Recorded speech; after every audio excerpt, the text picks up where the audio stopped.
Welcome back to REN Rants podcast. Thank you for tuning in to episode 4.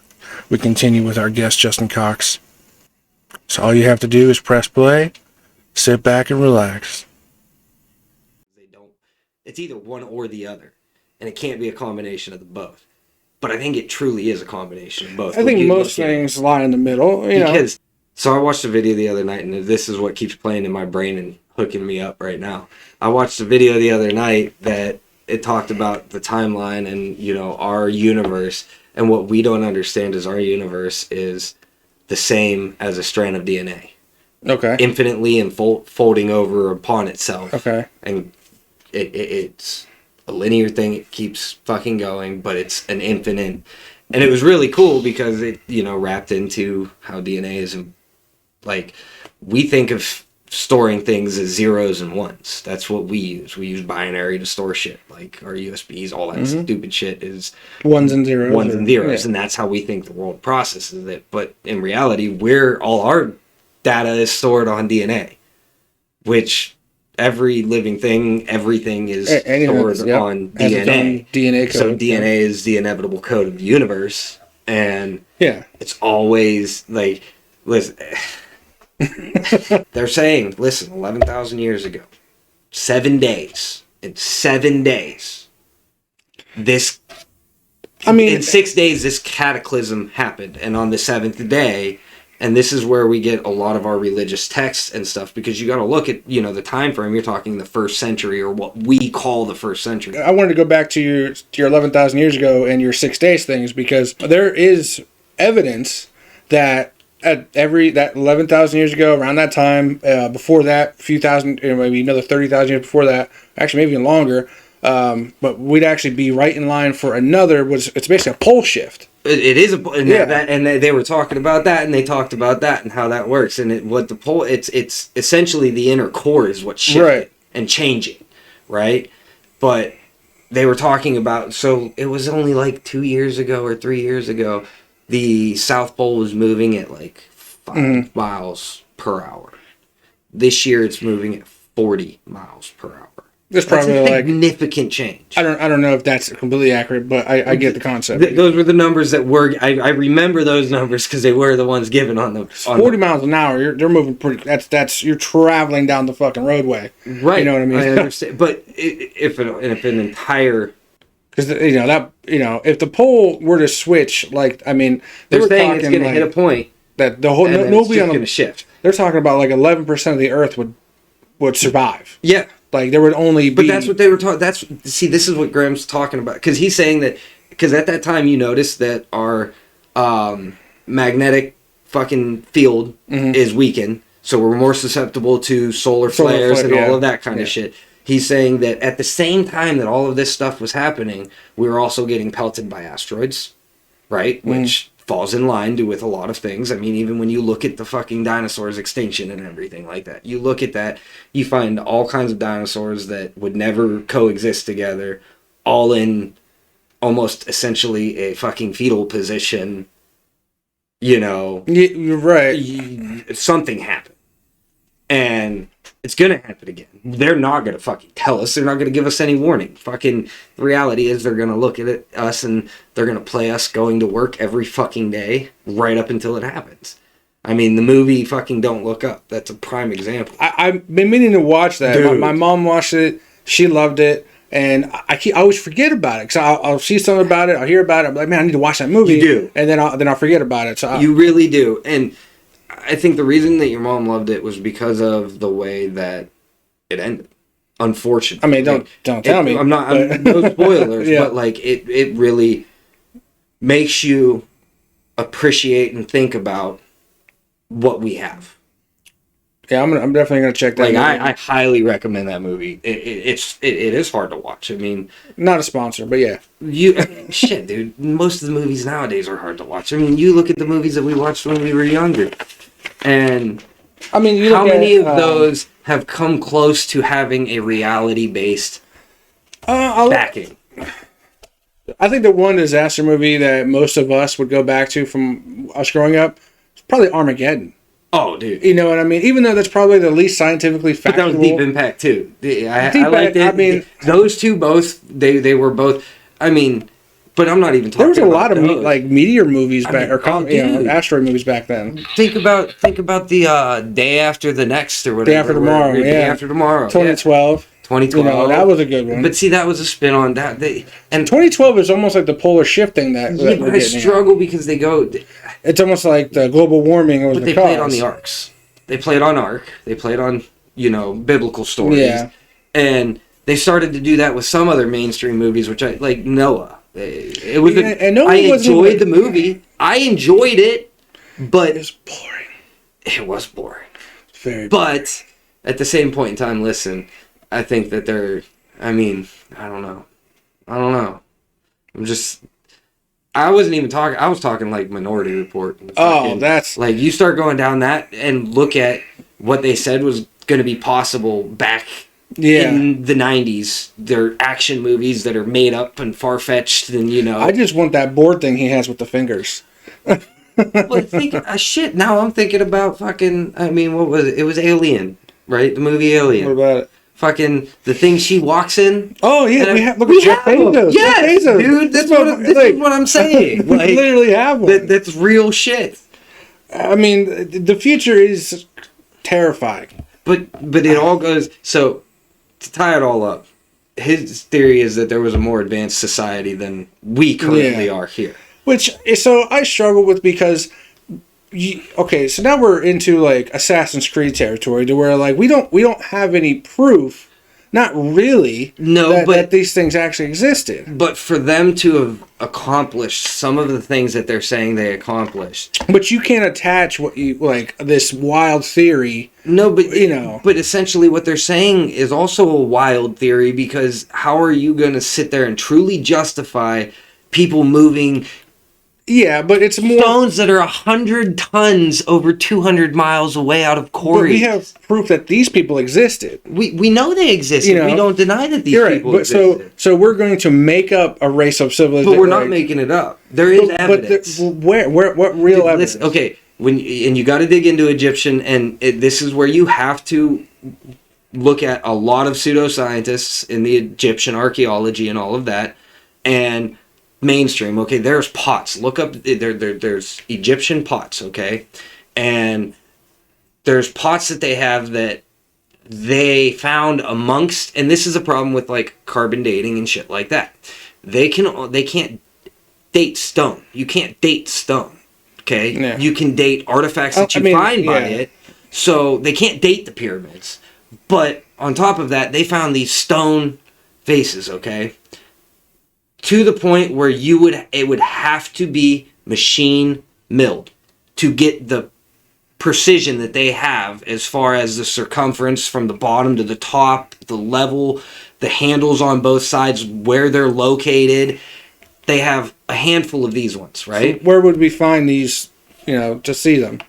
You can't look at them. They have them in the museums. Have you seen pictures of them? Yeah. You can find pictures online and stuff of them. And you'll find it, dude. I'm telling you that there's two podcasts. There's one about it's the eye in the Sahara. What did that? Oh yeah. What the hell is it called? I can't think of what it's called. It's called the eye of the Sahara. Yeah, but there's actually a name for it, but it's about that, and they talk about that's Atlantis. And the Graham Hancock one. Yeah. And the reason being so you have these vases, right? They found these. Okay. Now they didn't find a lot of these vases.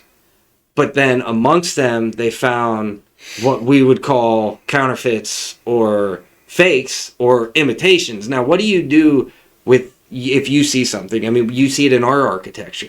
We seen things that the Greeks did, and we did it to ours, right? Yeah. So all of our state buildings are all of these ones that they found that were copies. Now, mind you, they found a handful of these ones that were made out of stone to precisions. Then they found a shit ton of these ones that were made out of clay that were not precise. Like somebody tried to copy what they seen, and that he's saying, look, when you look at the stones and you look at all this, you're gonna tell me that they had the capability to make these ones, but we can only find a handful of these ones, and they made mass ton of these ones. Well, at that point in time, he's saying, what if that's stuff that was left behind? Because from before then. Because think about it. They're estimating it 6,000 years ago. That's when we came out of the hunter-gatherer and started, really developing these mega structures and all of this shit, right? So we became in tune with, geometry and all of this stuff at this time. Or did a cataclysm happen? And the few survivors from that cataclysm go to the surrounding hunter-gatherer tribes that were left. So, I mean, I'll give it to you that it's very strange how we'll have like these large monuments like the pyramids, the Sphinx, things like everywhere. That. Yeah, they're everywhere. Like fucking go Temple Mayor, Grand Canyon, bro. I'm telling you. We'll have these huge monuments, and that was, I think, about 3,500 years ago is what they say. And then within a few hundred or 1,000 years, it's like the people that built them forgot how they did it. They forgot how to do it. Or they never were the ones to do it in the first That's place. the part that gets me, is you just built these, right? But yet the dynasty 200, 300 years later doesn't know how to do it. Maybe they never built them in the first place. That does get that's where this theory really drives home with me. I'm sitting there going, okay, but it makes sense. You're saying there was, and when he talks about technology, we think of technology as what we have now. But there are so many other possibilities for technology that we haven't explored that are highly probable. I mean, you look at frequency. Frequency is a huge one that they're starting to explore right now. I mean, there's crazy things you can do. If you go into the pyramid, the pyramid has its own sound, its own frequency, and it's from the rocks and the placement of the rocks that the frequency is there. So you're telling me that what we play through in like Assassin's Creed is like could possibly have existed. Yeah. Do I think? I mean, I honestly believe that anything like that is possible. I believe that I mean, they say that anything magic, is indistinguishable. Science at one point is indistinguishable from magic. Whatever, however the saying goes. You know what I'm saying? Until you understand how it works. I feel like they're one and the same. That's what I'm saying. Is a guy 1,000 years ago might look at a battery and or the light bulb and think it's fucking sorcery. Fuck, explain The Simpsons to me, please. Please. Are they Nostradamus now?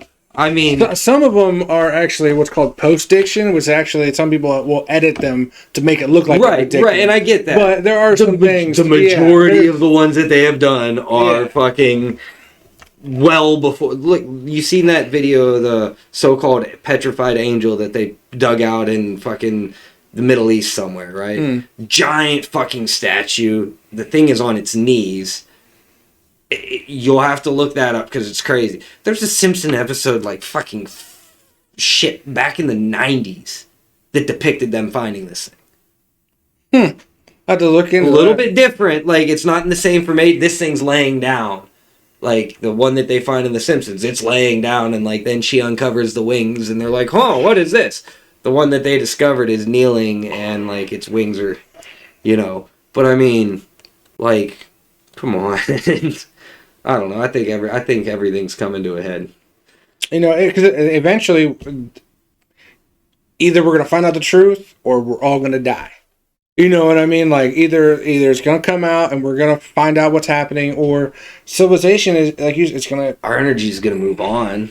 I don't think we're gonna die. I mean, I'm not gonna be fucking coxy, but I think as a civilization, I think we're just gonna collapse because eventually. I mean, what? No, listen. Every civilization is failed. Every civilization is failed. There was another one I was listening to. The guy was an analyst. Okay, analyst. Analyst. Yeah, there you go. And his job was originally like analyzing risk and all of that to banks and shit. Well, then he started doing it on a global scale and doing it to societies and everything. And it's crazy because he goes down the rabbit hole that in the next 10 years we won't have a China or a Russia. The Ukraine war had to happen now.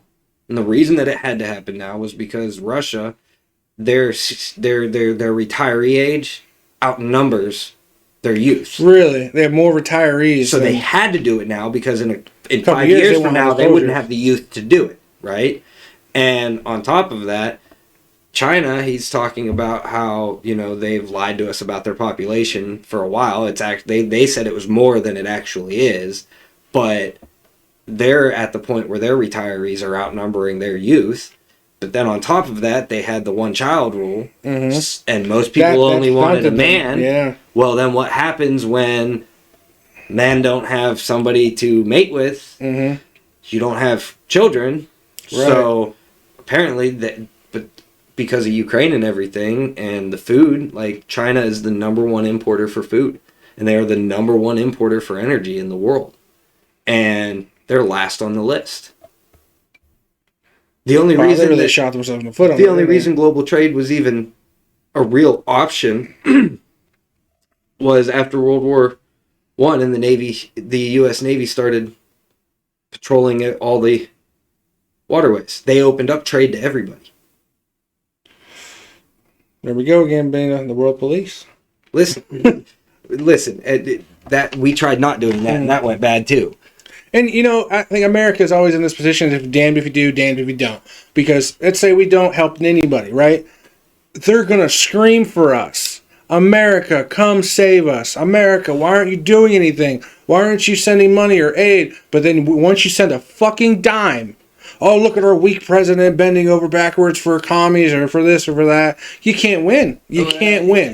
Even if Biden wasn't one of the most hated presidents and worst presidents. But I think that's rightfally so. I do. The guy's a moron. He's a fucking toolbox. I think his whole administration. But like, let's say if it was, it doesn't matter what president. George W., George H., fucking George Washington. Most of them.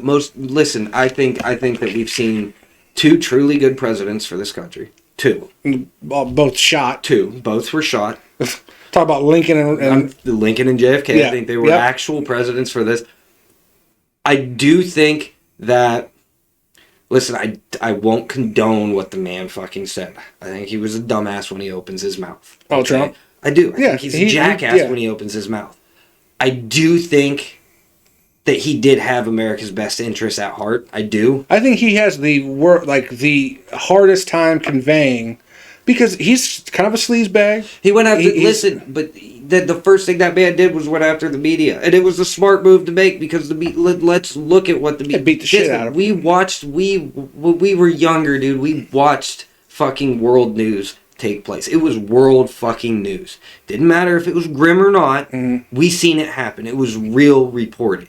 We haven't seen that. It's all opinion based. Every single one of them does it. It's fucking terrible. And and I used to watch the Young Turks quite a lot, and I don't really watch them anymore because what the one host Cenk Uygur, what he said about mainstream media has become them, and he said that there is no media without bias. Like, if they tell you that they're unbiased, you know that they're lying to you, right? You automatically know once they say that. They're lying to you, because whether it's Fox News, CNN, the Young Turks, every media wants you to think like they think, right? And that sucks, because let's say nobody knows the truth anymore, right? So like CNN, he made a pretty good analogy about them, is that they try to be in the middle. Well, you can't really be in the middle. You can't be an announcer at a baseball game and say, "Yep, he hit a fly ball," right? Oh, do you have a winner? Do you have a score for me? Let me ask you a question. Since we're talking about all of this, how did Rome fall? Well, Rome fell very slowly from the inside. Discredit the media. Now that people have nothing to... I mean, look at it, dude. Everybody's fucking down. Everybody's depressed. Everybody is pissed off. They are. I mean, Rome really fell because they got greedy. They try to extend their empire farther than they can handle. Listen to everything you're talking about. If you really, to be honest, do you know who's in charge? What do you mean? Honestly, do you know who's in charge? NATO. Oh, wow, okay. Yeah. NATO's in charge. So, but what I'm trying to make the comparison is, we're probably more like ancient Greece than we are like Rome. People make the comparison to Rome because Rome is, first of all, much more recent. But again, thank you for tuning in to episode 4 of the REN Rants podcast. Don't forget to like, subscribe, and comment. Thank you.